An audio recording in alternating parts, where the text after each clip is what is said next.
all we gave, but we said love would never end. So time has passed, we settled in. Now they say, she say, it's hovering. Tell me what happened. We started changing up, and you and me were acting so different. Oh, and I know that you love me, and I'm in love with you. It's true, baby. Can we just agree to disagree? And don't care who is wrong, yeah, we make mistakes. And just mistakes, and don't see eye to eye. But when the clock clears, and sad night, when it's all said and done, with the night breaks and day morning come, with nothing in golden,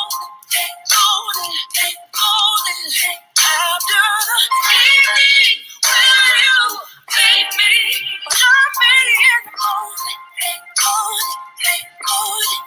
after the sunset, will you give up, love me in the morning? I agree, it's different, but what once was just ain't the same. But what you expecting this? See, when this love, there will be some bitterness.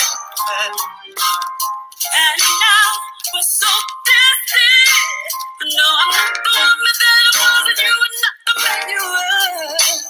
Oh, but if you say that you love me, then when it's up, we should need and shake you up. Can we just agree to disagree? And don't care who is wrong, yeah, we make mistakes and mistakes. And don't say not to love, but when the dust clears and stand up, when it's all said and done, with the night breaks and day morning comes, with nothing in the morning, after the evening, will you leave me? Love me in the morning, now that the sun's up, will you give up? Love me in the morning. I know things ain't the way things to be, but it's okay, 'cause baby, it's worth it.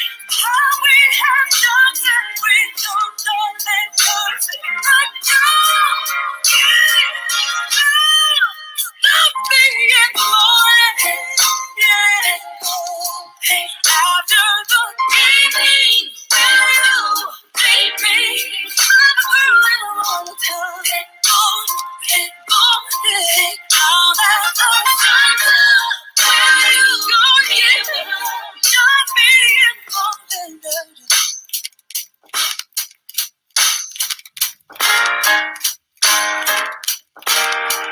Love me in the morning.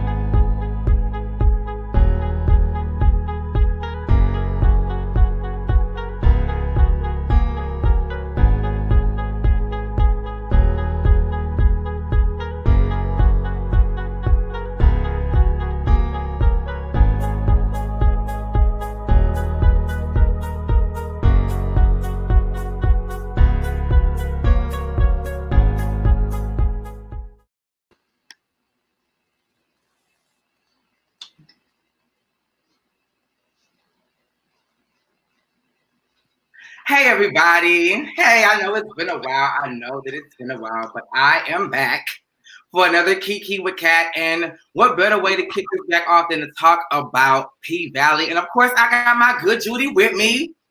Yes, bitch, ENT, YB ENT in the building. How you feeling? I am good, baby. How are you? I'm good. I did watch the episode with everyone else, but I just, at the time, I didn't have it in me to say anything. You know, it was a really great episode. I felt some things. We are going to talk about it. But overall, I really just want to talk about... Oh. I'm so sorry.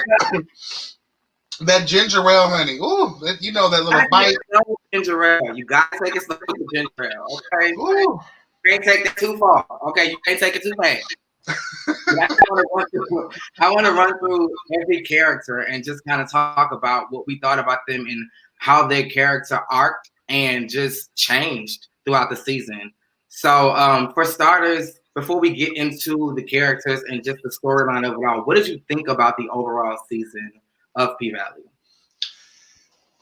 Let me tell you something. When you have a first-time show that comes through, shows up, and shows out the way that P-Valley did, you have no choice but to go up for it. This isn't just, I know some people that I have talked to, like straight people, are like, oh, I haven't gotten into that. Isn't that with all the gay shit? I said, actually, no. This encompasses the many facets of our life, not just LGBT, right. Straight people, straight women, the struggle of living in small town situations where there's not much there. So if the local strip club, honey, down to the Pink is where you're going to get your start, honey, it's just going to be what it is. And I think it's very relatable. Just overall, great acting, great writing, great production. Again, very relatable. And I see myself in a lot of these characters, the men, the women, the LGBT situations, all of that. Mm-hmm. I loved it. I thought that it was to the point to where like you could walk out of your home and see Chuckalisa right before your very eyes. The characters were very homegirl next door. It wasn't something that was, make believe. I really believe that this storyline could have really happened in a small town. And it could have, really went the way that it did. So that being said, who is your favorite character on P-Valley? I already know, but Uncle Clifford. Uncle Clifford reminds me of a lot of myself, but like a gay mother I used to have, just like someone that is just so hip and has been there and done that, is not fooled, is way more intelligent than what people give her credit for. Amen. Just does what the fuck he, she, we wants to do. Amen. Oh God. I would have to say the same. I think that Uncle Clifford is by far my favorite. I love Mercedes. I love her acting and what she brought to the role. I feel like nobody else, even finding out later that K. Michelle was auditioning for it, she would have been shit. Nobody else could have done what Brandy Evans did. But even with that being said, Uncle Clifford, the character, made me fall in love with the person. I was in Anon because of Uncle Clifford. And I don't know if you know this, but he originated that role. It was a stage play before it was a television show, and he was Uncle Clifford in the stage play as well. So he is Clifford through and through. I would have loved to sing the stage play though. I found that out after the premiere of the season, and I was like, oh wow, I would have never guessed that it was a play. Because when you look at this cinematic work of art that they have, how do you translate this into a play? Or vice versa. So I'm here for that. And who better else to play Uncle Clifford than the original Uncle Clifford? Right. That makes sense. On and off the screen, to see who he is outside Uncle Clifford, it's such a contrast. It's such a contrast. But it proves that the bitch knows how to act. Brandy as well, because she's not ghetto at all.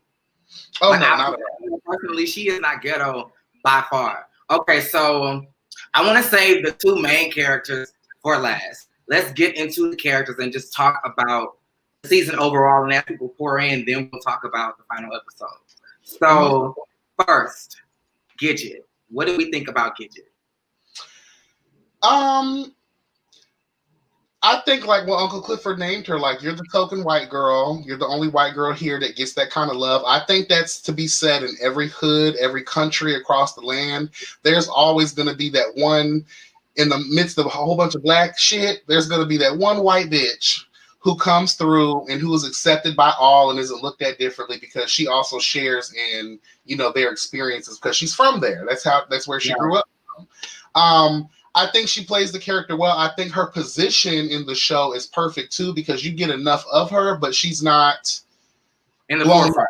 You know what I'm saying? I think she adds what she needs to add. Kind of like how Adele Given's character in Players Club was. We got enough of her, but she wasn't always there. Right. I liked her character. I love the fact that Gidget fit in, but wasn't trying to. Gidget wasn't trying to be too black. Gidget wasn't trying to stand on a white soapbox. Gidget was just Gidget. I'm here. I know I'm white. I ain't trying to be black, but I'm one of y'all. I loved finding out who her man was throughout this season. I loved the thirst of it all when it came to wanting intimacy from her man. Like I was so tickled by that because watching Gidget, even though she is an exotic dancer, you don't get that from Gidget. She's a sweet little hometown girl. You know, she's a home girl next door. She don't really get into no drama. You know, she was in the background for the first couple episodes. I kept forgetting that she was there. You know, so for her to have so much personality when she does show it was really great to see. And I loved her counterpart. Her boyfriend really played well off of her. And what I did like though, I said this was realistic, but this part was not. If that's your girl and you my man, fuck what Clifford talking about. If we got this moment to have sex, we gonna do it. The dude kept saying, "What about Uncle Clifford? You know, she not gonna." So why are you really? What's really going on here? Because well, you know, any real job, you can't fuck at work. You got to do a job. That's what home is for. That's what the car is for. Amen. You. In this situation, he can your job. You know, part of your job is, you know, almost fucking. And that's one of the things that I loved about the show too, overall, and with these characters, is we never see these girls having sex. Right. We never. They're very professional, and I think it pulls away those misconceptions about strippers. And that's another good thing I loved about the show too. You don't see, they're shaking ass and getting that money, but not once do you see them being raped. Even in scenes where you thought they were going to be raped, like when Mercedes was in jail, I thought that man was going to take her cookie honey, but he just gave her a jacket. So I love those twists and turns throughout the show. I think I'm getting ahead of myself, but go ahead. No. That was really on par. Like I love that too. I love how, you know, it broke that barrier. It broke that thought, that stigma. It really dissolved it because we think that, you know, stripper is synonymous with hoe, and these girls were not. You know, they weren't sleeping with every guy. They wasn't, you know, keep your hands to yourself. You know, like they were really, you know, disciplined about that, and they were really just there to work and to have a great time and to make money. And I loved how we saw the business of it all. Like when I almost called her our real name, when Mercedes was talking to Autumn and she was like, "You see the men over there? They do this. You see you know, like teaching her how it goes." It gave me. That's their version of a trainee. You know, your first day on the job. You know, that person, you know, walking you around, letting you know where everything is, where the break room is, and this is what you do. This is what, you know, and then the 6 weeks of training or whatever you got to go through. That's what it gave me. Like, girl, this is just like any other job. Yeah. You got clothes on. Work hard for the money. I want to talk about there were a lot of strippers that were there that didn't really have lines or, you know, backgrounds. Like the girl who kept farting, she don't even have a background. She was just funny. She was just funny. What about the DJ? What do we think about the DJ this season? You know, I'm living for the DJ. I'm very surprised someone's so young. I would like to know, is he a minor in the show? He is a minor. Okay, so he's still in high school, I believe. Huh? I believe he's still in high school. So the fact that he's a minor, Uncle Clifford needs to be mindful. You know, he's in a place where alcohol is served. Well, it's not technically supposed to be served, but you know, you can't really be up in a joint like that. Right. I like him. I like his music. I like the fact that he's honest. And he carries himself very grown. I think, again, that character speaks to the generation. A lot of kids are a lot older in their maturity now, the way they carry themselves. They're out here hustling, they're out here trying to get to this money. And again, you just don't know a person's life. Maybe he has no choice but to do it, to take care of his house and his home. Right. As for me, I love his focus. When I found out how young he was and the fact that he's never tried it with any of the girls, he's kind of, the little brother that's trying to be the big brother in protective mode. He was serious about his business. He didn't want to be late. He didn't want his music to fuck up. He didn't want to piss off the dancers. He wanted to take it seriously. And I really think that that's going to carry him, not only, within the show, but, out in Chuckalisa universe and P-Valley universe. When he decides to leave Chuckalisa, that focus and that discipline is going to carry him far. Well, you see, I don't want to jump ahead of myself, but since we're talking about the character, we see that little murder, in the final episode when he's about to be, drafted into the label. He's like, well, I want my DJ with me. And he's like, oh, no, honey, we got people for that. It's just like, that's kind of fucked up, but I understand the business at the same time. And to your point again, I know you said it, but I wanted to touch on this real quick. I am surprised you got a young boy. His hormones are probably raging, but he's always professional, watching these grown women strut around, tatas and os, okay? And he's able to do it that way. Again, this show dropped and pulled out every misconception. For anybody that's just a first-time viewer just watching the show, you're going to think some things are going to happen like we saw in the Players Club, honey, okay? Right. This is not that. And that's what I love about this. Right. And I love, now that you were touching on his professionalism, how much he, and we'll get into the other men as well, respect Clifford. There was no disrespect. There was no teasing. There was no, gay shaming or gay bashing. It was respect. It was clear that it wasn't going to be but I respect you as a person. Now, I really love that. Okay, so the next person I want to get into is Big L. Don't you remember that guy from the game who was fucking with Tasha? The one that was flirting with Tasha? The one who was dating Pookie. Pookie! He does give up Pookie. He's the security guard. Yes. I will protect you. I'm a dangerous ass man, and anybody fuck with you, I will burn their ass at the stake, honey. He does give up Pookie. I love his character because his character was so silent, but so loud. When Big L walked in the room, you saw, you paid attention, you felt his presence. And he didn't do much. I've never seen him kill nobody. I've never seen him beat nobody's ass, I don't think. He wasn't really violent. No, but his presence alone just instilled that fear in you. Like, don't fuck with me. Okay, you'll get, And again, I want to know his backstory. How did you get connected with Clifford? Because Clifford did say, where Big L gonna work? Big L got a record. Well, how did y'all get connected? I would love to hear that backstory. Moving on to Diamond. What do we think about Diamond? In the beginning of being introduced to his character, I was like, okay, hashtag I need more, bitch. But when I thought about it and a little bit of his story of being in the military and God only knows the PTSD and the things that he has witnessed, I understand that his silence is actually very deadly. I love the character. I love the fact another straight man who is comfortable in his skin. And it's not just, and one thing I want to point out about all of these men, it's not about this. It's about real connection and real family tea. These people are beyond the fact of money. They know the peak is going down. Think about this. If you know your job is about to go down, what are you doing? You probably for the steal everything you can. You're probably going to steal everything you can. You're probably going to go ahead and say, fuck this job, and while you look for another one, why am I still here? You're going to go to questioning, are we still going to get paid? Not once did you see this, especially with people like important characters that protect the pink, like a Diamond or Big L. So they banded together, actually. Remember, they required the signing of the petition in order for entry, right? And they stood by that. And I really respect them for that. For me, Diamond, my heart went out to Diamond.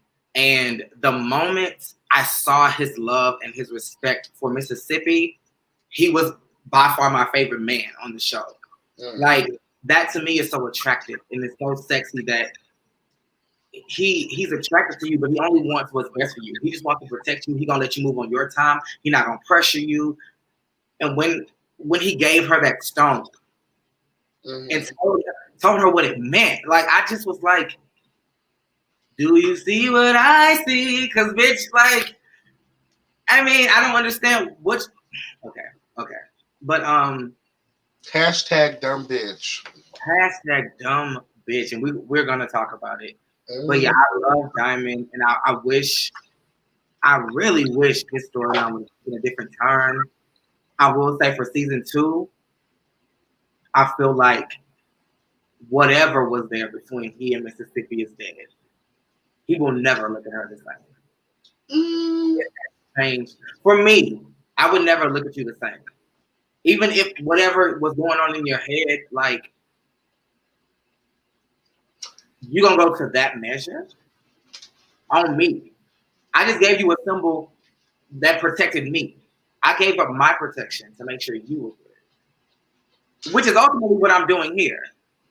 And a gun is pulled on me? Me. Diamond may surprise me, but for me, I'm out. Child, he was in the military. He's used to having guns pulled on him. He'll be all right. I don't think we're done with his storyline. I mean, people pull guns on him that he don't really give a fuck about, that he don't really know. This is somebody that he has a relationship with and was literally protecting. That's like him fighting for the country and then the country giving him a dishonorable discharge with no benefits. For nothing. True. I'm here for the character. I'm actually kind of surprised that I really would have thought he would have towed that white boy ass up with not a problem. All of this falling on the ground and losing your gun, like, your military skills didn't kick in, honey. Like, okay. I would have dropped that white boy like a bad habit, because usually, like I said in a conversation I had about this before, most men who commit domestic violence situations and like enjoy beating women, they can't fight back. But that white boy was fighting for his life, girl. He was taller than I expected him to be as well. From the way they angled the camera the entire season, he seemed small.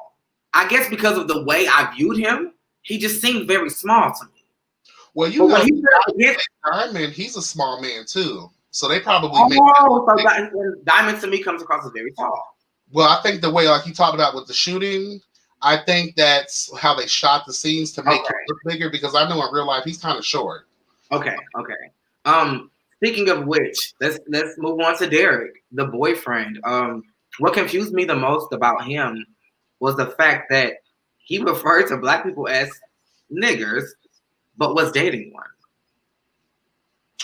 Slave master mentality. You got your white wife in the plantation home, but late in the midnight hour, you're going out to fuck the slave because you like that black punani. So we find things that are rooted in hate is rooted in deep love and shame. Yeah. I didn't get that at all. It really confused me. But speaking of slave owners, let's move over to the Kyle brothers.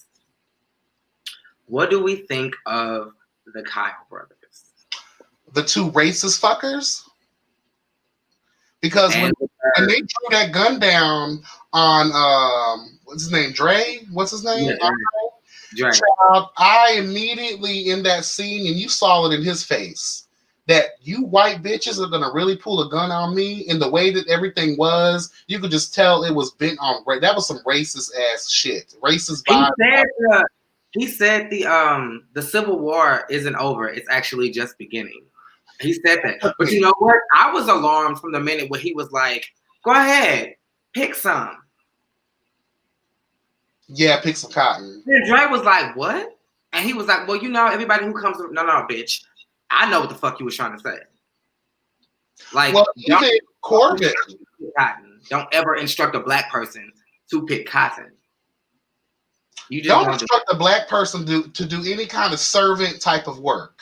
At all. When people try to pump my gas, and I understand they want a quarter real quick to go get some crack, but bitch, I don't even like when people offer to pump my gas. I don't like, even when I'm in the hotels, I actually take the sheets off myself, fold them. I don't fold them, but I put them in a pile. I take the trash and I put it over here. That way, when the maids come, I do that. I'm really weird like that. Me too. I clean up all the towels. time. My friends get on me about that all the time. Like, there's people who do. I just don't like to leave a mess. And just because it's your job does not mean I need to make it hard for you. Hello. I'm not a dirty person anyway. So it's nothing for me to clean up the fucking restroom when I'm done and to fold these sheets. Like, it's nothing. Amen. Yeah, I'm real big on that slave type shit. It even bothered me too that Corbin was out there when we saw that lovely scene when Mama Clifford came up there in that red outfit, bitch, with her umbrella girl, serving us old English teas. When you see Corbin out here just cutting the grass, but you're the son of a slave. Mm-hmm. Well, you know, in the grass. no, he's not. Corbin, what pissed me off about him was the dialogue that took place when he was sitting on Clifford's porch, all bloody and bruised, and Clifford was nursing him back to health, literally helping him while he was opening his mouth saying, "I can't help you. I want you to help me. That's why I'm here, but I can't help you." And didn't he say nigger with the ER child? And Clifford had to get his. Clifford was like, "Bitch, that's an ER, so you better correct that. Your white side is coming out." Definitely. And Clifford was hurt. You're not gonna support me or give me no money, bitch. And you benefit off my shit? Get your ass beat by your brothers from now on, because I ain't gonna do it. I went up when he said that. I went up. Obviously, since we're talking about Corbin, did you catch the little tea in that scene I was talking about when they were in the field? And Clifford had to remind him about when they were younger. So I wonder if Clifford is known, you know, to rumble. I don't know. I did catch that as well. And I love how comfortable these men are around Clifford. Whether they are into him or not, I love the comfortability of it all. And even if you're not comfortable, Clifford's doesn't give a fuck. Look how she walked up in that barbershop. In that barbershop, yes. Mama was like, "I don't give a fuck, and I'm gonna sit on the front row." What you gotta say? I love that. And you know what? That was a symbol. I know Funky Doniva had talked about this before in a conversation piece about the being uncomfortable in barbershops and those types of spaces. So the fact when I saw that scene, I was like, break down that shit. I loved it because it was a direct reflection of the experience of the black gay child. Yeah. The black gay man. Hell. And that message was, don't give a fuck. If you want to go get your haircut in stiletto, bitch, you do that. Go get your haircut in heels if that's what you want to do. Like, because Clifford didn't give a damn. Clifford didn't dumb down his look. Clifford didn't dress up more masculine. Clifford was Clifford. And I appreciate that so much. Remember when Clifford went to that damn when he made that deal with Patrice Child, the sister Patrice, and honey, she was like in the hose and hose too come down to the paint. Yes. Yes. Okay, I was gonna talk about the mayor, but since we're here, Patrice Woodbine. The hell we think about that bitch? Patrice Woodbine is one of the reasons why I despise the institution of church, period.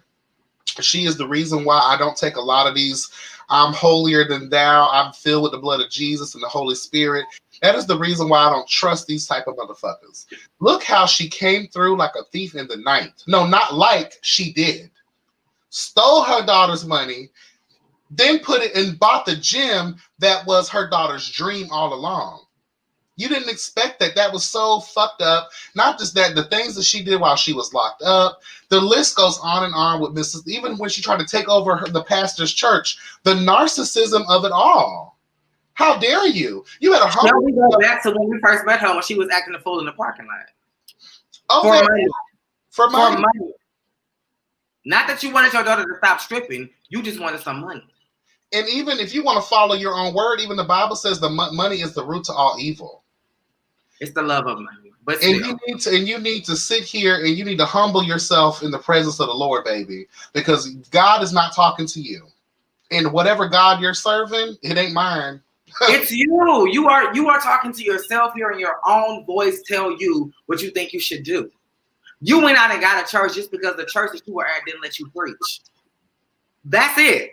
It wasn't that you wasn't being spiritually fed. It wasn't that you was being corrupted, even though you weren't and you were. But nothing was really an issue.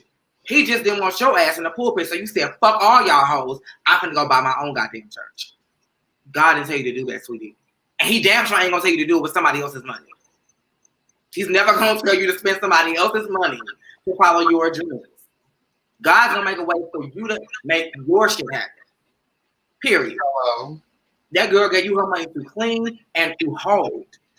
And you spent it. And then locked her out of it. And then when your child comes to you, no matter what's happening, you drop your pride. You're supposed to drop your pride when your child is coming to you. I think they use that to show her mental illness. And amen, Jonathan. The bitch definitely has problems. Did you all notice the feathers that kept appearing in her face or hair would? I did. Patrice would always have like a feather somewhere around her.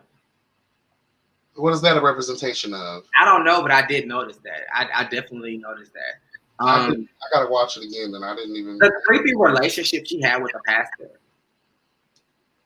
Like, you thought being one of his hoes was gonna get you what you wanted? And unfortunately, that's a reality that takes place in the church. Absolutely. The secretary, see what Mary J. Blige said? I was your lover and your secretary. See, the secretary believes that they're meant to be more. Amen. Yeah. Girl, don't subject yourself to the pastor's filthy misdeeds because you think it's going to help you level up in life. Amen. Amen. And I think that's what made Miss Patrice so mad. She gave up her righteous pussy thinking that it was going to bring her elevation. That's what made her so mad and say, you know what, I need to get some type of power back, even if that means fucking over my daughter. But I thought that she low-key did that when she would like go behind his back and, the pastor want me to preach. And, she was getting in the pulpit and preaching even though he didn't want her to do that. I thought, that little banter back and forth was her way of saying, bitch, I'm going to do what I've been called to do. But to take 20 grand of money that's not yours.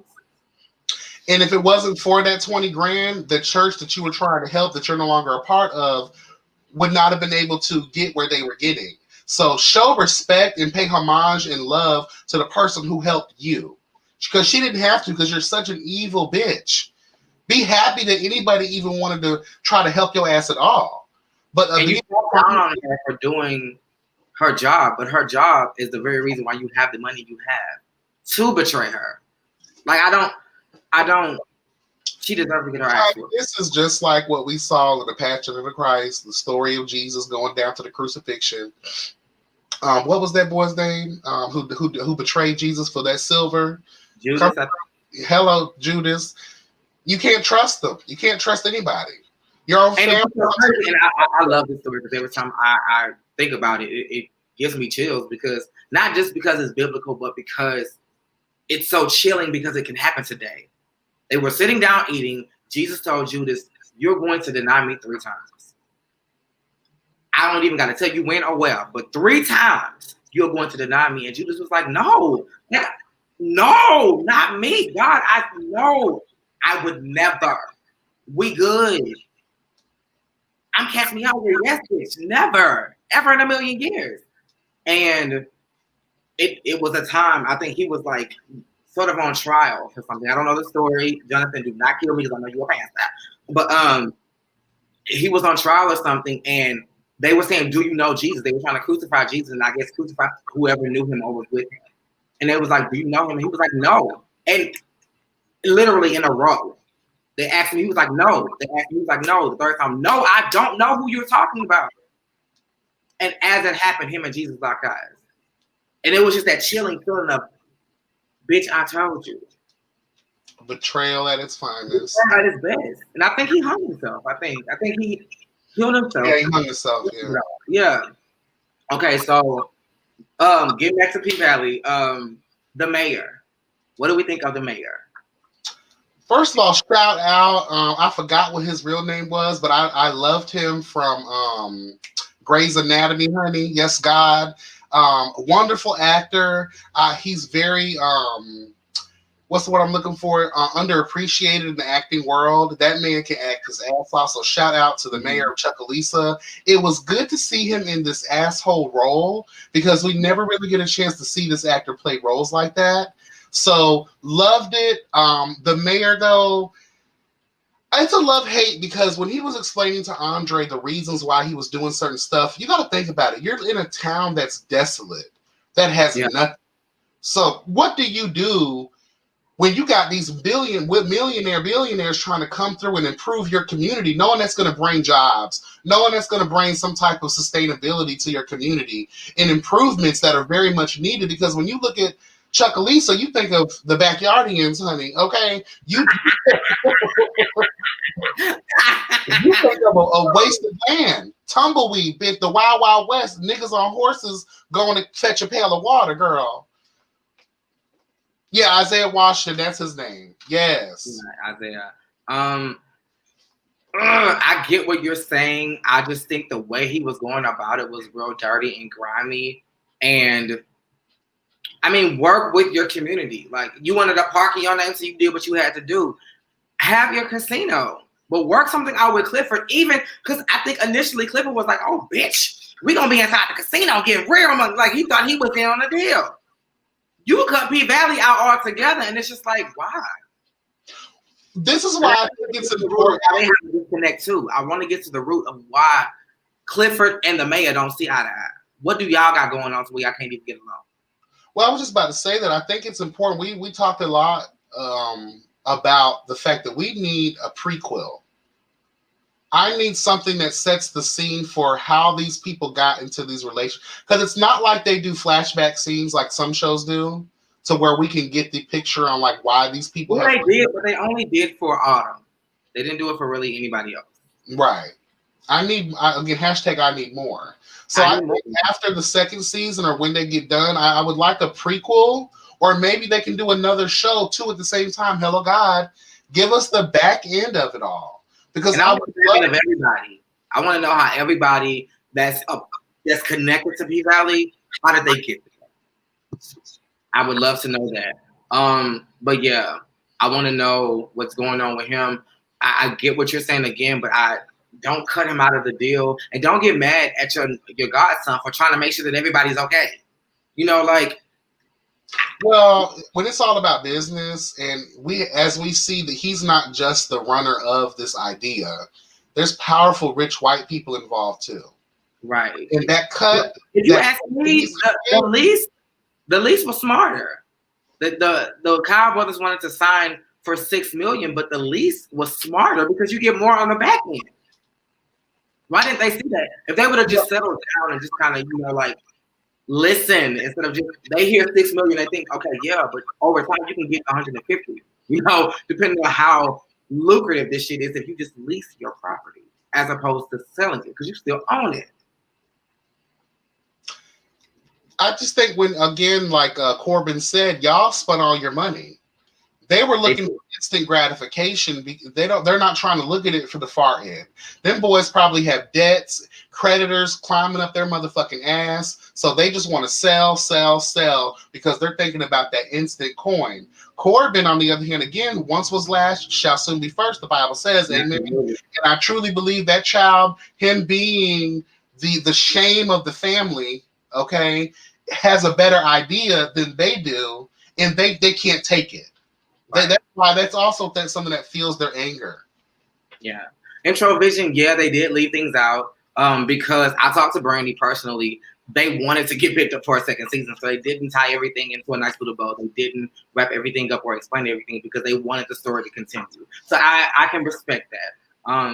But to that point, though, I want to add this. This is one show that I like because not like Power, where you're like, girl, you could have fit this in an episode instead of dragging it on to the next one. I was satisfied with every single episode. I didn't feel like I was missing anything or everything was necessary to tie into the entire season. Right. Absolutely. I will say, and I love how, because most Black writers don't do this. Some do, but most don't think this intricately to tie something from like the first episode and weave it into the seventh. The fact that when the fact that when Mercedes got arrested, not the bailiff, but the guy that was taking her pictures was the same guy who wallet she took in the first episode. It that just little stuff like that means the world. Or the fact that like that drunk girl in episode 7, how they weaved her through the entire episode and she ended up meeting Mercedes when she initially came to the club to meet Mercedes. Like it all just, and that she owned that episode. That bitch owned that entire episode. Yeah. Another person that we can dive into. I guess next would be Andre. No, before we get into Andre, let's talk about the girl, the Secretary of Fish that used to be a dancer. What do we think about her? What's her name? I forgot her name. It started with an E. Eloise. Eloise. What do we think about Eloise? I like the fact that she finally woke the hell up and was like, you know what, let me do something. Sometimes people forget where they come from. And I think for a little while she probably did. But if you catch her attitude from the time we met her in the show, you could see that she really wasn't feeling the bullshit that she knew was going on. And I think when Clifford heavily reminded her, bitch, because there's always someone there to remind you about your where you come from, girl. Right. I think that fueled Miss Eloise to say, you know what, she's right. If it wasn't for my star at the Pink, bitch, I wouldn't be able to be here right now. Exactly. So help the kids out. Exactly, and I'm here for that. I love the fact that, yeah, she was, and it was so crazy because at the beginning of the season, I never knew they had a relationship. I just thought Clifford was like, bitch, girl, I don't fuck with you and you don't fuck with me. But when they went to the nail shop and she was like, lest I remind you, bitch. And speaking of the pain in this situation, we're often reminded that these girls, one girl's going to nursing school. One girl is trying to do X, Y, and Z. These girls are actually motivated. They're using the Pink to help them uplift their own current situations, to elevate in life. And again, we forget that strippers, they used to be what's the word I'm looking for? They used to be like the thing. Oh, girl, you must be paying to go to college. And actually, yes, they are. You think they're stripping just because they like to? They're doing it because that is what's school. And then it became, I'm funding my career. Whether you wanted to be an actress or a model or, you know, a singer or a rapper, you were dancing to fund that. Or, just to take care of your kids. I knew some people who was working day jobs and taking their clothes off at night to make sure that they was living the life they wanted to live. And it's unfortunate. That's how. See, if we were, that's going into a whole thing. But if we were given our 40 acres and a mule, bitch, given our wealth, we wouldn't be having to be dope and strippers. We wouldn't have to be subjecting ourselves to the plight of the streets, bitch, just to make ends meet. Amen. So moving on to Andre. What do we think of Andre? That big ass dick. That he's a quick comer. Baby, when they simulated that motherfucking nut, I've never seen anything like that. The closest I've seen to that was that movie with Cuba Gooding Jr. when he like stuck. Oh, in the boat trip. The boat trip, yeah, when he nutted and it dropped on that man's forehead. Other than that, like I've never seen anything like that. The fact that we saw his dick and then seconds later it was like a simulation of something like skirting on his chest. Yes. Y'all did that. Stars. Hey girl. Y'all did that. I love and hated him. I love the way he cared for Autumn. I love his mind and the way he wanted to protect everybody. But then I hated him because it's like, you are a really nice guy to Autumn. And you are really like swooning her and just being this perfect guy. But nigga, you married. It's like, you only bring me up to let me down. And I hate to say that that's the standard, but I mean, it just is what it is. That's men, child. It's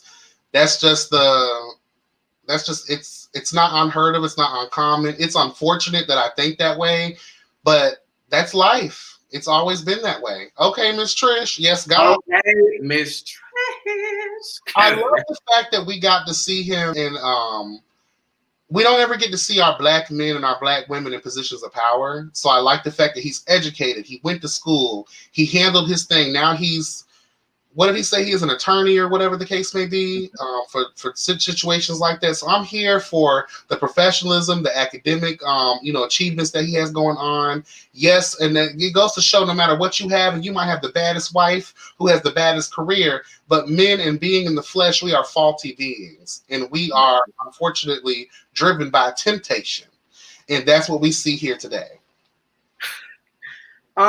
Before we move on to an actual character that's a part of the main storyline, Brittany, the wife, what do you think of her? She reminds me of a Mariah Huck. Girl, you trying to drive the ship and you trying to be Miss Thing, but not realizing, girl, a nigga gonna do what he wants. When she was like, "No, Atlanta's your home," like it's like, girl, stop trying to steer this ship. But I think the reality of her world set in after they had that quickie. Like I said this in the chat, but when he walked off to take a shower and she went from "ooh, you must have missed me" to like kind of tilting her head and looking at him like real good, like you know your man. You know your man, and something was off, and she felt it. Watch your man, then you should watch your mouth. Bitches is pressed, administer mouth to mouth. Bitch. Who are we going to? Oh, Mississippi. What do we think of Mississippi? Crooked letter, crooked letter, crooked letter. Definitely crooked in the mind. She's missing a couple of fucking brain cells because she's out here just doing. And well, okay, let me back it up. One thing I appreciate about the character, extremely relatable. We know a girl like this. Mm-hmm. Someone knows a girl like this. So her story, I think, was meant to touch someone who is probably most likely going through these situations now in life.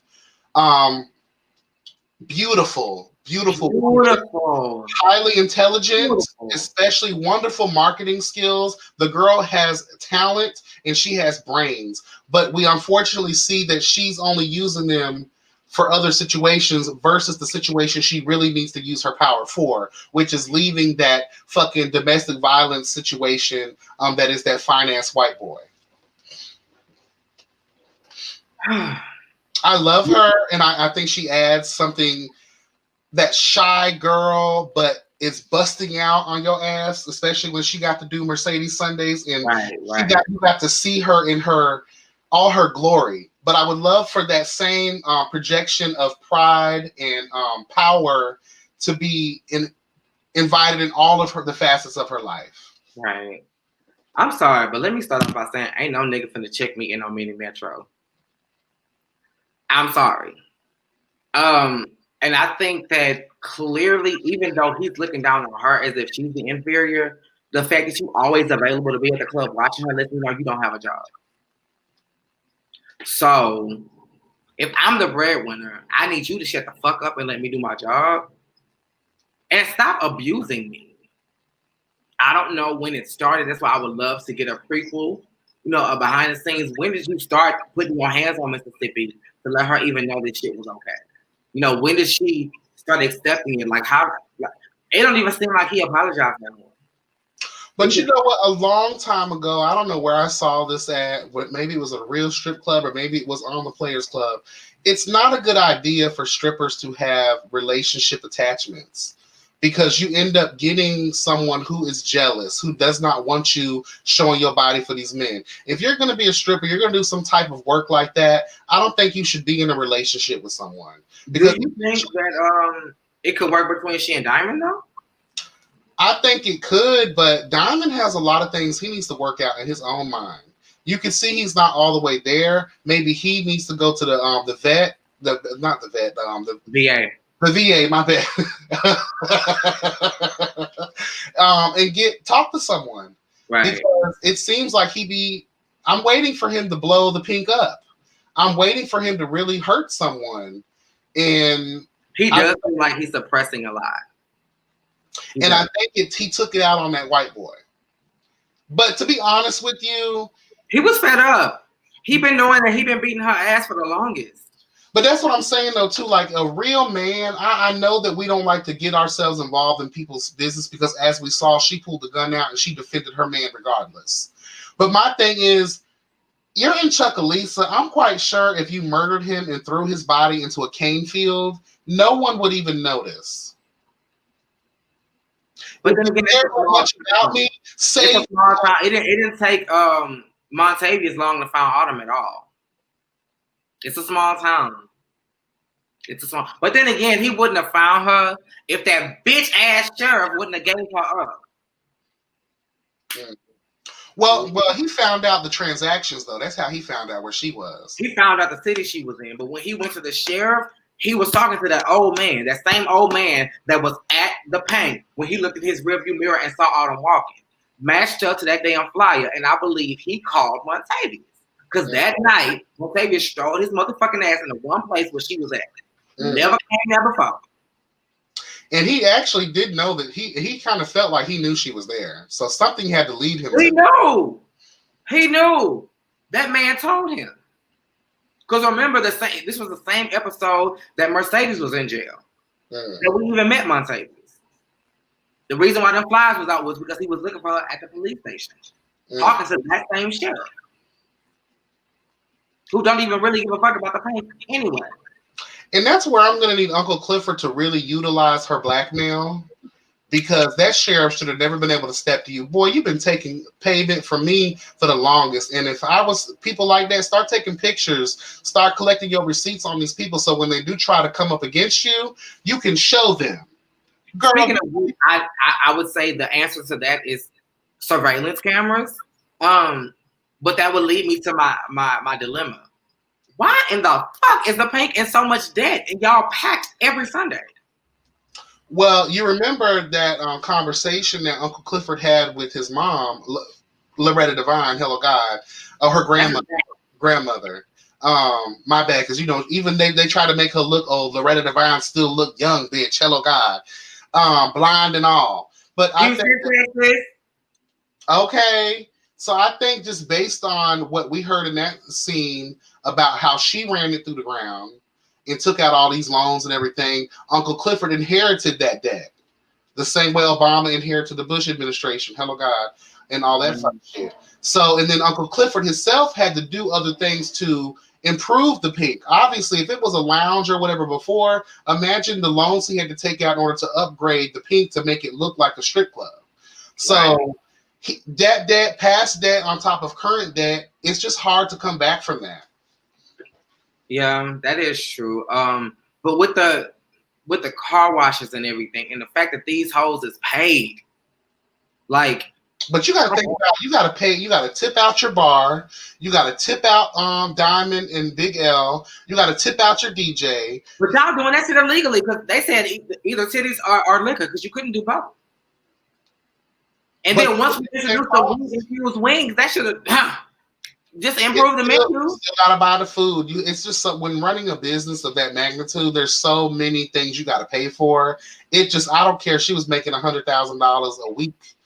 It still probably wouldn't be enough sometimes. You gotta pay a lot. Repairs, maintenance, cleaning fees. There's just so many property taxes.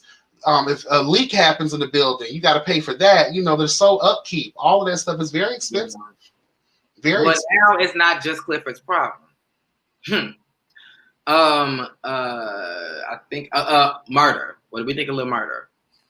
Because I think we down to the last three. I love me Little Murder. He is definitely the representation of the kind of guys that I've had in my life. Let me be explicitly clear as it pertains to his character, because we know in real life, Mr. Alphonse will let you know real quick that that he does not belong to the girls, that he is not involved in our community like that. Amen. He loves to let us know that. But as it goes for the character, I love the character. Again, very relatable. I believe for the majority of the gays, we've had some trade like that before. But I'm living for the fact that we're seeing this character, because it's usually on the other side. Usually the queen is pushing for the relationship. The queen wants to be out and about and be proud with her man. The queen is the one who wants so much from this man, but we see that it's the other way around. Right. And I love that because that's also a very real scenario. Yeah, that happens a lot. And I love that whoever she sat down and had a conversation with, let her know that, because a lot of times the bottoms seem like we're the thirsty ones when it's like, girl, walk with me. Walk with me Sundays, in the words of YB. Bitch, you need to you need to see what it's really like. Me speaking personally, I get catcalled just about as much as a female. Like, I don't know, just the way I carry myself or just the areas that I populate, but it's always them. It's never me. And the fact that we saw that reflected and saw his interest in Clifford from the beginning. Now, what I will say about his character is, even though I was disappointed in the way his storyline went as far as his relationship with Clifford, I'm also content because that's realistic. Like, what I saw happen in the season finale could have happened in real life. Legit. Like, I for real could have seen that happen. So when I saw the storyline take a turn, I was like, damn, but at the same time, I still related to it. I felt like his character was interesting because it puts those types of guys, and it gives that storyline for those types of guys who are currently experiencing that kind of down low experience. Mm-hmm. That stressful process of straddling the world, the two different worlds, of trying to be straight and also trying to please your gay lover. You know what I'm saying? So I think it's a wonderful piece, and I hope that you already know, honey, all the down low boys and all the boys that are struggling with that plight, I am here for them sitting at home, eating their popcorn, drinking their wine, Olivia Pope status, and they're taking it all in. And I love the direction that it's going in, because again, as fucked up as it is in the end, we see that process. Don't be scared to take the girl out real quick. Kiss that girl. Introduce me to your grandmother, and the fact that he was so happy. For me, it's like, you wanted to take me out, but as soon as you were presented the opportunity to sell me out, you did. So, like, what should Clifford believe at this point? But I will say, not to give him any credit, but to give the hetero side of life credit. I love the stance his friend took. Nigga, I saw you. And believe it or not, I don't care. You can't control who you love. Just don't let it fuck up the business. And maybe that's why. I ain't gonna lie, but I don't know if it would happen for you, but for me and every other queen out here in the world, child, when the boy confronted Little Murder, I thought he was gonna say, well, can I get some dick? What about us? Yes, I thought he was gonna say, like, you finna give away what I've been wanting all this time. I was like, girl, can I get a piece of Miss Clifford? What's it like? But that's okay, girl. I'm speaking the second season with me in it, so maybe the friend may be trying to get a piece of me. Hallelujah. But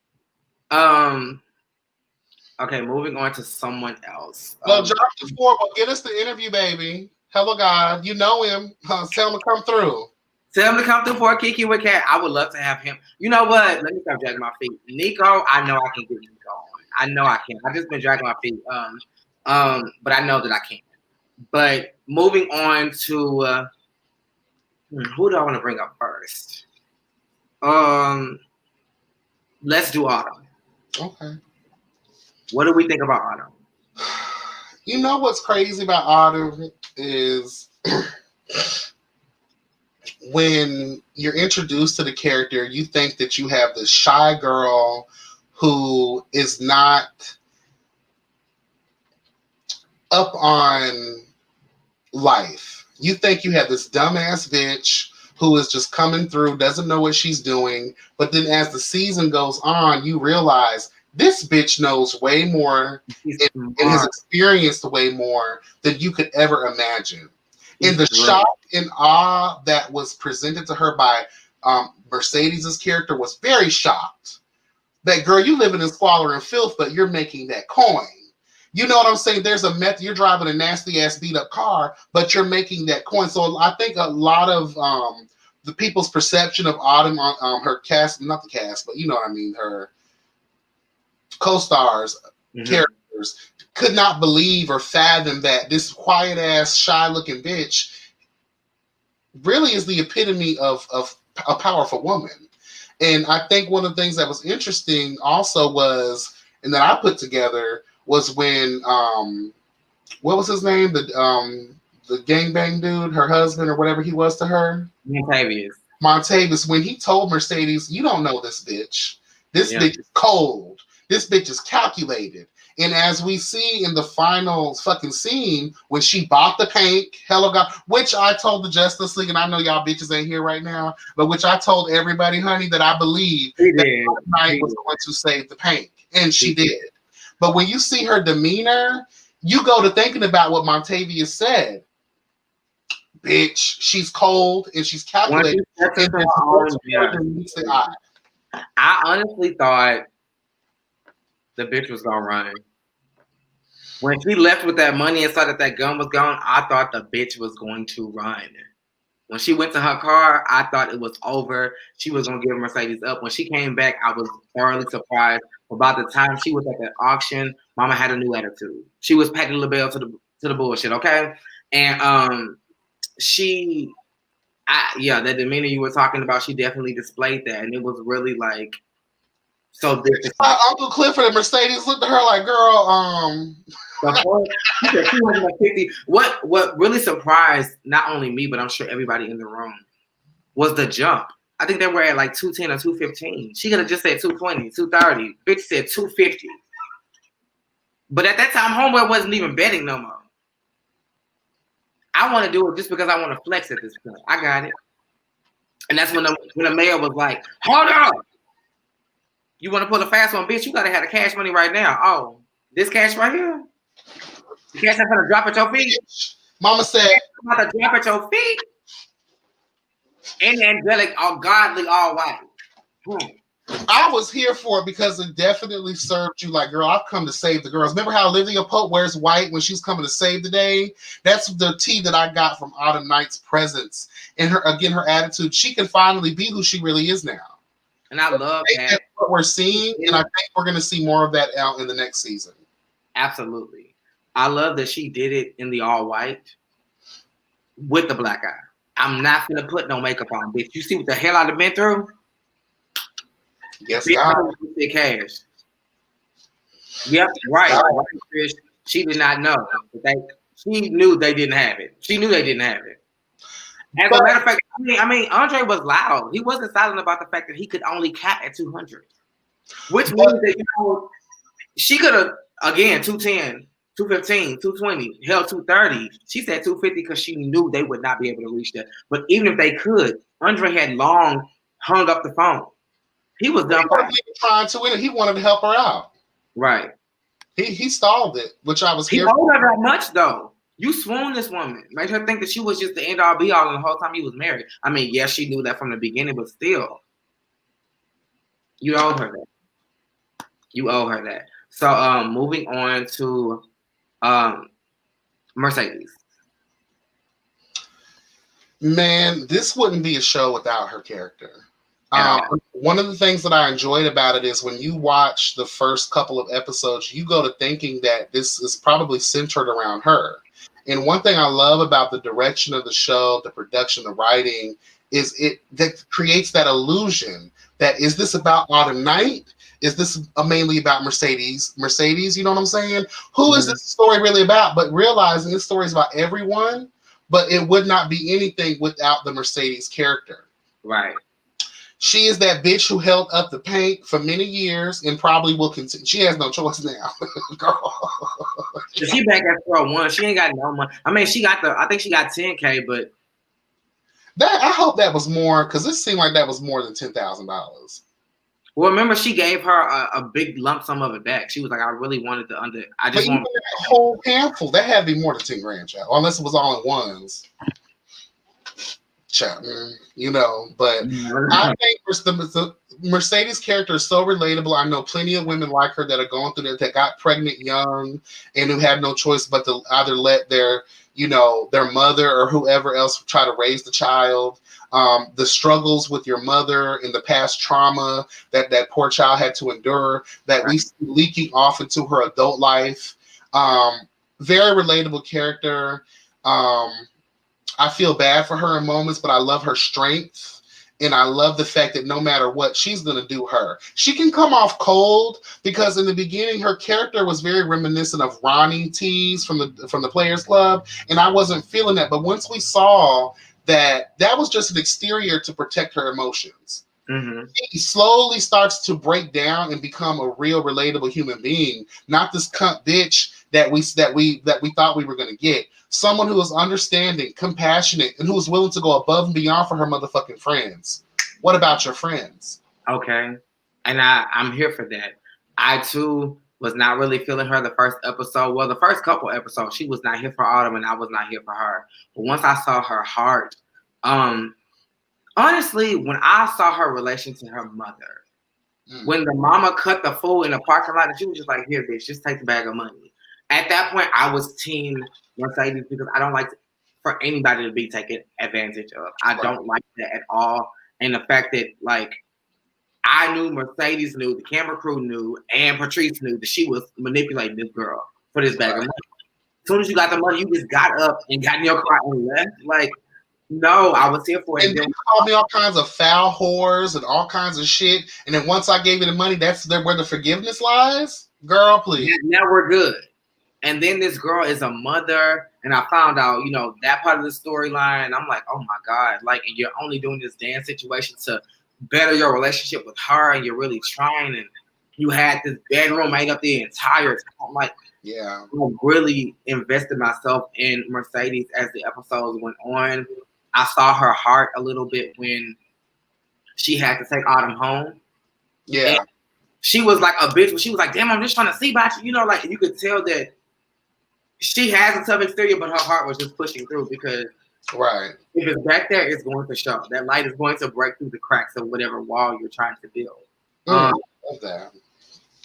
And also, like, her heart again showed with her relationship with Clifford, like, you want to leave, you don't want to dance anymore, but the fact that you know that your friend is in debt and needs you, and he was there when you needed him, bitch. And wasn't she about to give him her money that Autumn gave her? Like, anybody who will give you their last, that is a real motherfucker right now. I don't know if I can give my last, okay, child, but the fact that they were willing to give the last to say he had. And just like again, because Clifford was gonna do the same. He gave her a stack of money. Remember, he gave her a stack of money, and she was like, "Nah." He was like, "Nah, this was for you anyway, baby. He left this for you." Like he gave it, just like when she was in jail. She said, "Don't use your money for me. Save the pain." Like their relationship made me really love Mercedes, and the fact that when she was in jail, she really tried to connect with her mama, and that bitch still turned on her and tried to put on a show to try to force me into reconciling with you. And that's what I didn't like about that scene. Like, why the fuck? That's not a conversation for all these weird ass bitches around us to be privy to. This is a conversation we should have at home when we're not in this stressful situation. Yeah. Furthermore, letting me know that that's not a real mother. Because for me, even as a parent, I'm not a parent yet, but I'm sure, my child could say a lot of things. My child could say, I'm pretty sure I would never put my child in a position to say to me that I'm dead to them. But even if that happened, when my child needed me, I wouldn't say, "Oh, bitch, I'm dead to you." Like, you're my child. Like, why would I ever? Like, I mean, if you are about that life, Mercedes, burn that gym to the ground. And honestly, I don't even think that was a good financial business move anyway, because I think a lot of people try to tell her the same thing. The gym for Chuckalisa, y'all ain't even, The girls are trying to skip by enough as it is, honey. I would just buy a McDonald's or some shit real quick. Invest in something that is going to be a continuous. I would invest in, like, outfit. Hell, like, you got a whole entire house. Why they can't practice in your backyard? I mean, seriously. Move the furniture around in your bedroom. I mean, your living room. Do something. Knock down. Use that money to knock down a wall to where thought about it. What if that was God interjecting and saying, "You don't even need the gym, bitch. You don't think about something." I'm thinking, use that money for like uniforms and go out, compete, win real money, so you can buy you a real space, bitch, that you ain't got to pay rent on. Get you a space built up from the ground, that not only you but the parents can be proud of. or something you can utilize like from night and day. Because you have, like, I don't know about there, but in Florida, we have restaurants by day, and those same restaurants by night turn into nightclubs. So maybe if you did something like that, that can have a multi-purposeful situation, multi-purpose business, to where you can have, you know, a steady stream of income coming in all in one place. Because I don't think that subscription shit was going to be anything. Try to take that to Shark Tank, and Mr. Wonderful will get you together, honey. Because that's a whole bad eye business move, though. But hey, I ain't hating. I love her discipline, the fact that she stacked her bread, she had a dream, and she stayed on top of it. And that's the real message I think Mercedes And I think also was a real, like, if she would have connected with Autumn prior to doing this, and they would have had a real relationship, this could have been lucrative. Still by that gym. Hell, on the days that you're not doing rehearsals, you know, with the girls and getting their subscription, you could be giving pole dance classes. Finding a way, you know, renting out the space for dances, or, you know, for music videos or something like that. Lil Murder is about to get signed. He gonna need a place to shoot his video. He gonna need a place to rehearse. And that's the thing too. Like, look. You have to look around your town. Your town is already suffering. Tumbleweed is running through the streets. We don't see people living grand lives in Chuckalissa. So who has the extra funds to pay for their kids? Some of these parents probably couldn't even pay for the field trips their kids off of school. I mean, when we saw that house party that her daughter was hosting, that was a bad fucking house. But it probably was on the other side of town, though. It might have been, you know, but we don't know the girl that she got. You're trying to build your business in your community. True. And your community is already financially in hardship, obviously, because we're willing to sell our soul to get a casino put in. Hello, God. So, I mean, I think the business, that particular business probably would have been a sunken ship, if you ask me. Yeah, I mean, I can see that, because you just wanted a space to rehearse. Like, you could have built a contract with somebody and just had a space, you know, for X amount of hours throughout each month, you know. Instead of purchase, why not just lease? Because you gotta, you know, you have to think about all of the utilities, like you said about the bank, upkeep, utilities, like mortgage, you know, property insurance, all of that. And if you're using all of the $20K you got to pour into just the down payment, even the realtor was like, "Girl, you sure you can pay for this, girl? Because I don't know, you know." It's a lot. Yeah, and okay, so while we're on Mercedes, before we move on to the last character, I'm gonna do two more. The daughter. I don't blame the daughter for being in her feelings. She wants to be with her mom. But I feel for kids who look at their parents and say, well, you can do something. Why can't I do it?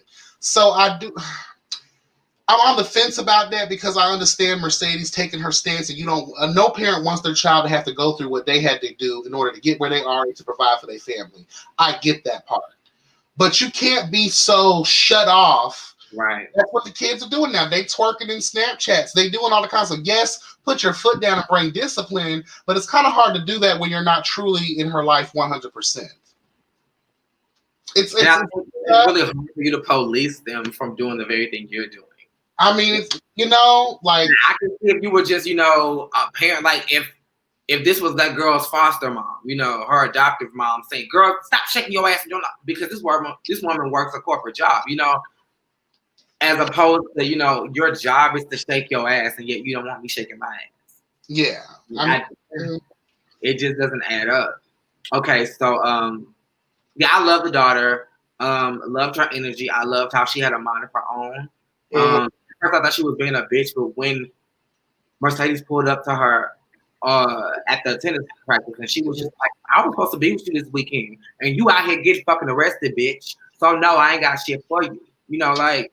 But the one thing that pissed me off about that is a lot of these. Let me tell you, the hashtag message for the kids. You don't know what the fuck your parent has to go through in their day-to-day life. And it's not the daughter's business. I will say that, to know like what happened between her and her grandmother. But at the end of the day, I whooped your grandma ass, bitch, because she stole my motherfucking money. I get the overall story. I get the overall story. I get the overall meaning. But again, I support the daughter, because the fact that I'm not in the custody of you lets me know that my whole entire life you've been letting me down. So now it's just like, because I don't think the daughter even knows that there's a room set up. The daughter don't know all of this stuff. The daughter just know you supposed to pick me up and you didn't. And then you want to That's pull up why on me like, is reserve your judgment on your parents and what they do and why they do what they do until you get older and have kids of your own. You be like, damn, mom, I'm sorry, bitch. I didn't know you went through X, Y, and Z. all of that, yeah. No. All of that you had to go through.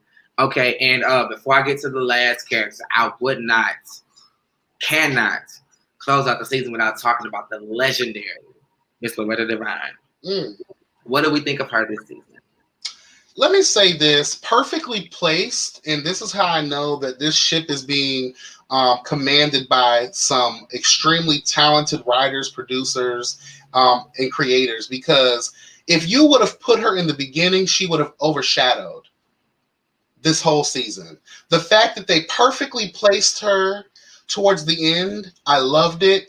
The acting, Loretta Devine is unparalleled in her acting skills. This woman, I'm getting chills just thinking about all her accomplishments and every movie I've seen her, every show that she's done graced us with.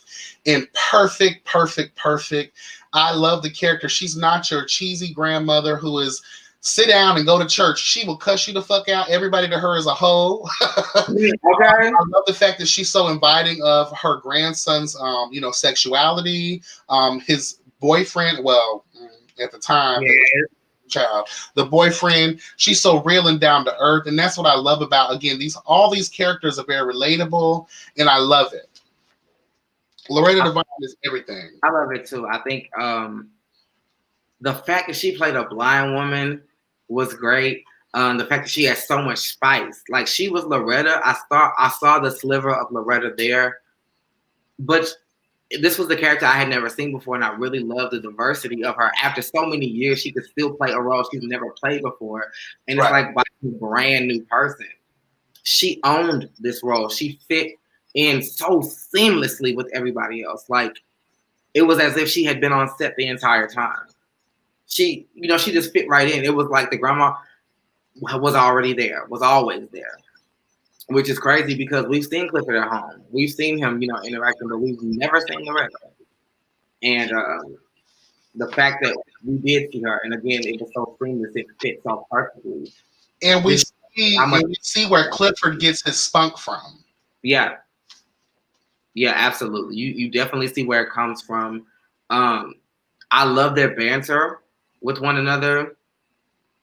It's really beautiful to see. I really love and not just getting into her acting again. What you said, the dynamic of the grandmother with the grandson, the non-binary grandson, and their relationship is just like, bitch, I love you. Like it's love. It's no shame. It's no nothing. Like she celebrates it actually. Tell him to come over here. I want to meet him. Like I want to be a part of this. One thing I loved about the show in its entirety is that it's based in some of the Bible Belt, the South, where a lot of people are closed-minded, and the fact that we're able to fit all of these people that would be considered stereotypes. You would think that someone would try to burn the pink down because Uncle Clifford is running it. You would think that he would be getting jumped and gay bashed in places that he went, but no. And then we see all this acceptance and love, and these girls and these straight men will kill you about some goddamn Uncle Clifford. Okay. And speaking of which, this was the perfect segue. We're going to close out this review with Uncle Clifford. So what did we think of Uncle Clifford's character this entire season? And before we wrap it up, we're going to get into what we want to see from each person. But what did we think of Clifford this season?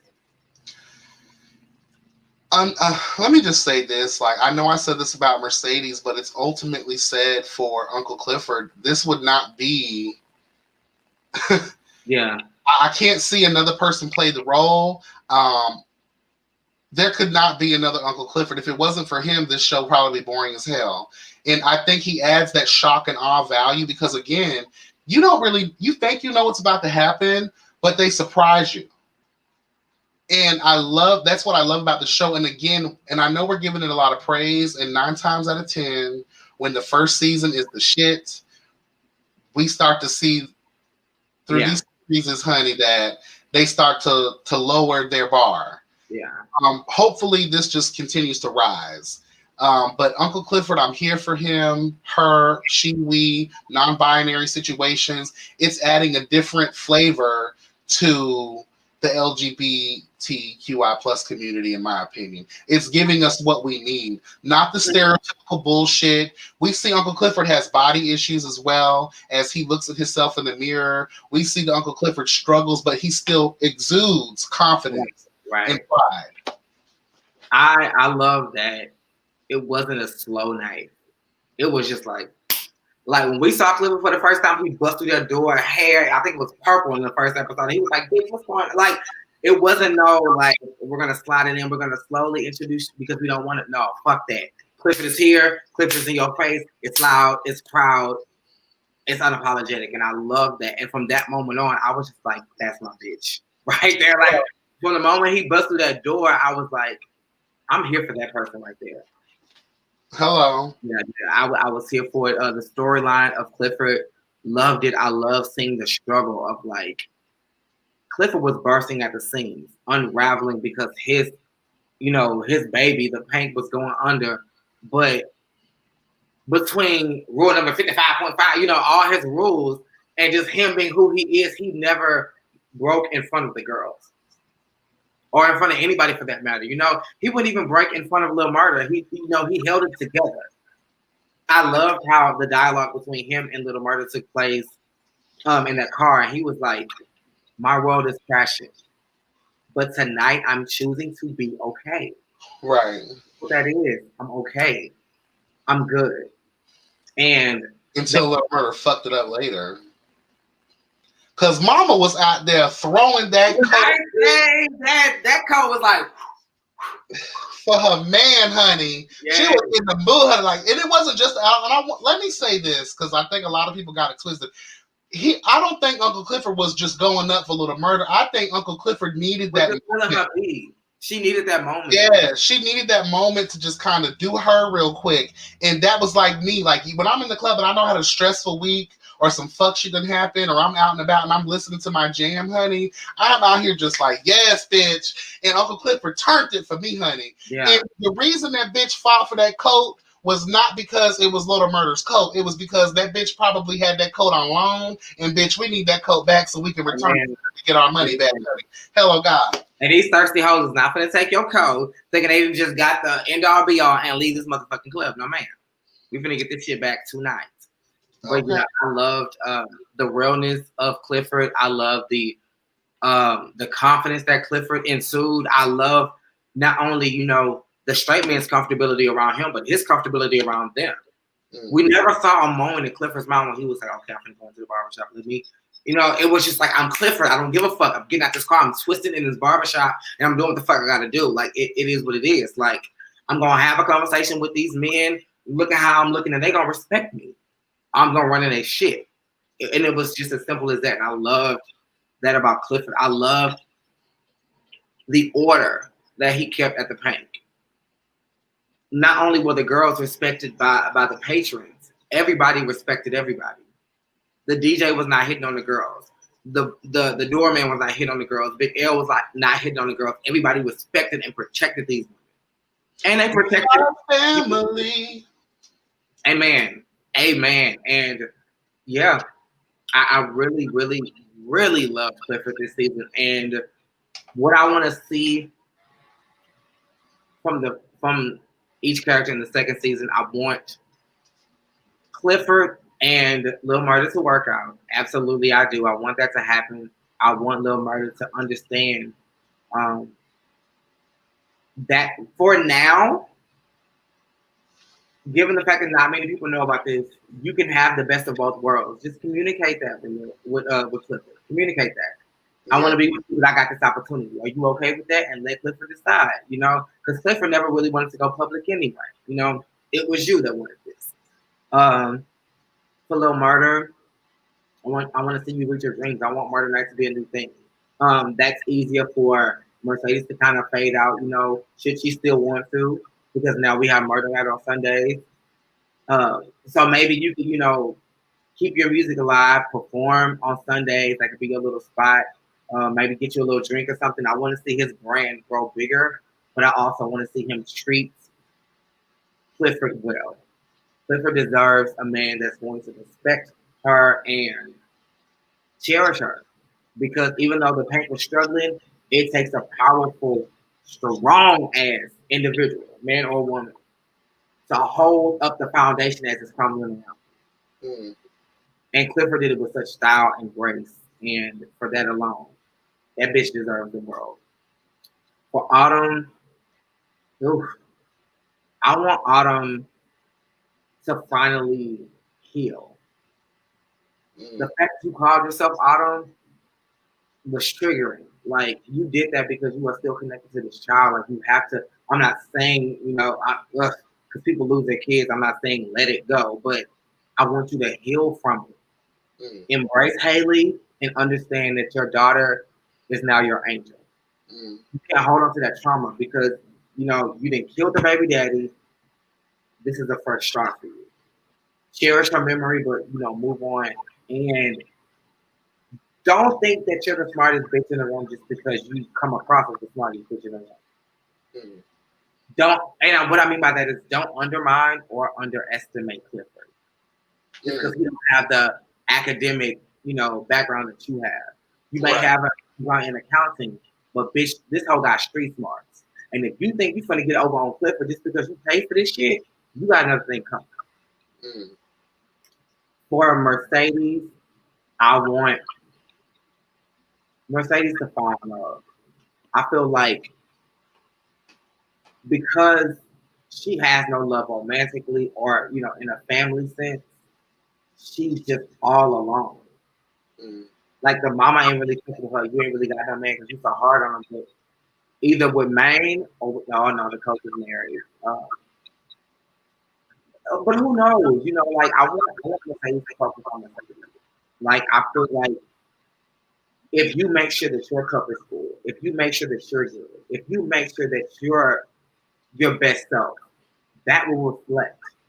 That child's foster mom will see that. Your environment, your universe will see that and respond to that. Mm. But what you don't see, that girl does see. And that's why I'm not so mad at this foster mom for saying, baby, you're not ready to be a mama to this girl yet. When I feel like you're ready and we get the courts involved, of course, I get Mercedes is this thing because, yeah, you had her. But given how you flipping around, you finna do all these schemes and scams for 10 grand, you're not in any position right now because your mental still ain't there. I mean, you really got to have your ducks in a row. Um, Mississippi, oof, I wanted you to be with Diamond. I wanted you to have the world, shining, shimmering, splendid. But you fucked it all up when you pulled that gun on Diamond. So now you're gonna go home with your abuser that you just protected, that is not going to protect you because he's never protected you. And I just hope, and maybe knock on wood when I say this, I hope that you live through the entire second season. Because the licks ain't gonna get no lighter. And the licks, and the penalties are only gonna come stronger. So you just ultimately told this man it was okay for him to beat you. Because when somebody tried to reprimand him for beating you, you told him that they were wrong. It only boosted his ego. Blooded or not, you still went home with him. Mm. Good luck to you, Mississippi. um, and that's really for me it as far as storylines. Patrice's can go either way. Gidges can go either way. Um, Andre, I don't know if I'll see any of him this second season because the Godfather did tell him, "Bitch, after this is done, we're done." So he really not gonna even have a need to stay in Chuckalisa unless he just wants to. And if you want to stay in Chuckalisa, that means you gotta really come through some shit with your wife because she want to go back to Atlanta. So how you gonna work that out? But for you, what do you want to see from these storylines season 2? I'm not going to break them down individually, just as a collective, as a whole.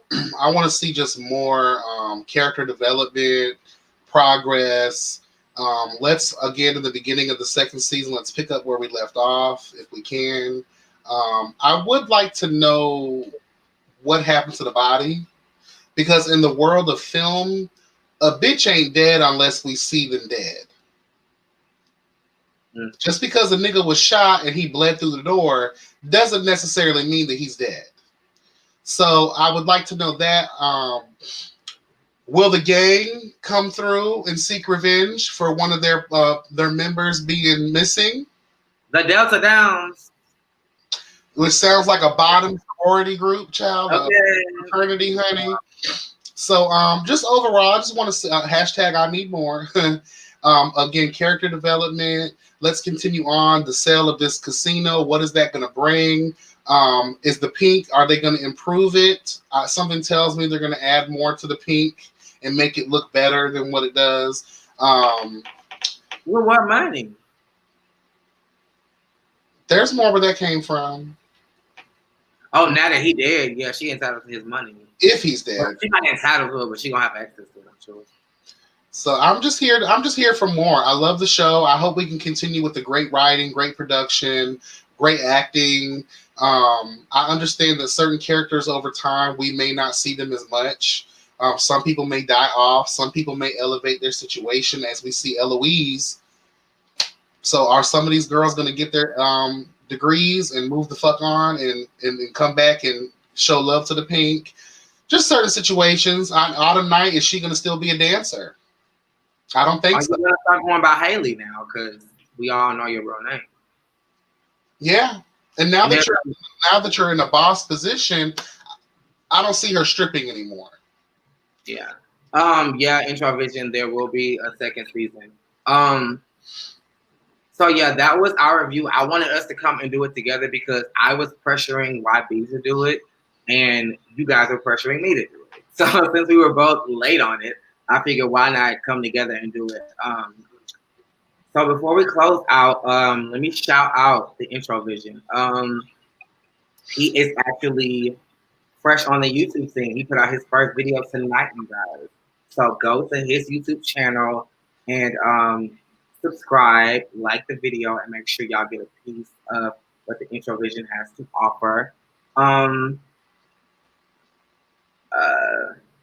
The Kitty Box. Make sure you guys are following me on Instagram. Tomorrow begins the rollout for the Kitty Box. So we won't premiere this coming Sunday, but the next Sunday. It might be Saturday night. I'm not sure exactly when it's going to be. Don't quote me on that. But the rollout for like a promo on where you can follow us and stay connected will be released tomorrow. So make sure you guys are following me down. You see it down here. Catch Me All Official on Instagram. And that's where they'll be posted. Any last words, YBNT, before we leave out of here? Don't you got a show coming out tomorrow? Yeah, I guess.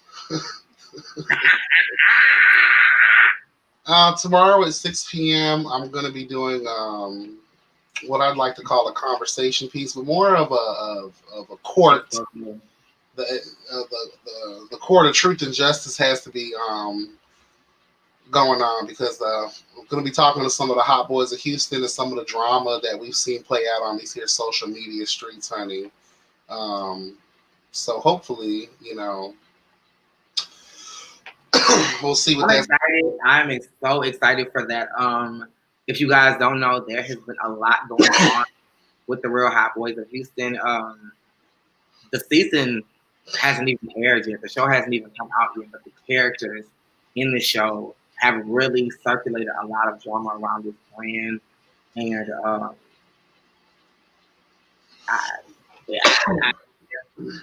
I guess it's time to address it. So YB is going to serve us truth and justice as we take what's going on and try to get to the bottom of it. So I'm so excited about that. And yeah, thank you guys so much for tuning in. This was fun. I think this was a great way to wrap up the entire season. Y'all got Well, I didn't really give y'all a review for the last episode, but we talked about the last episode as we talked about each character. We kind of threw little nuggets in there. So, yeah. Love y'all so much. Thank y'all for showing love to the Ride With Me segment. That is a new part. I still got to get that mouth shit together, but y'all seem to love that. And I love doing it for y'all because I'm just in the car talking shit. So, yeah. I love y'all so much. And until next time, make sure you like, comment, and subscribe. And turn your notifications on for both of us. Same place, same time.